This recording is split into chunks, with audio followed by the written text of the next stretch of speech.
Parents in Choteau say they're frustrated with how the district handled communication after a student allegedly made threats against other students.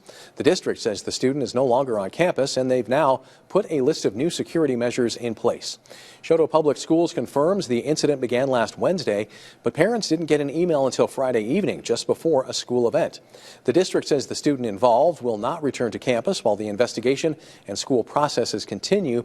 To address safety concerns, the district has locked exterior doors, stationed staff and law enforcement at entry points and events, and brought in a private security firm. Students are now required to stay on campus for lunch, and staff have reviewed emergency procedures, but some parents say the biggest issue is a lack of timely communication. Finding out that it happened Wednesday is really irritating and frustrating as a parent to know that they didn't give you an email until Friday. I just felt like there's no transparency to the parents. There's no communication to us on what's going on. The parent told us they only learned some details through their children and want the district to hold a public meeting to keep families informed.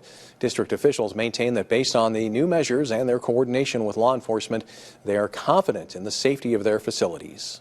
The district says it cannot share further details because the case involves a minor and is an active law enforcement matter. A Cascade County courtroom saw movement in a violent assault case that's been pending for more than a year. Sean DeBerry, one of 3 people charged in the 2024 attack that left Jake Krause with life-changing brain injuries, appeared for a change of plea hearing. DeBerry had originally faced a charge of accountability for attempted deliberate homicide.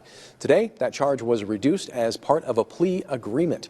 DeBerry pleaded guilty to accountability to robbery, accepting responsibility for his role in the September 2024 assault. That attack left Krause with a traumatic brain injury that damaged his frontal lobe, impacting his memory, movement, and daily life. Jake's wife, Christine, was in the courtroom to hear the guilty plea. Because Jake can't be here due to the amount of mental distress it's all caused him, so I show up to support that and to be here for my husband because he can't be because of what they've done to him.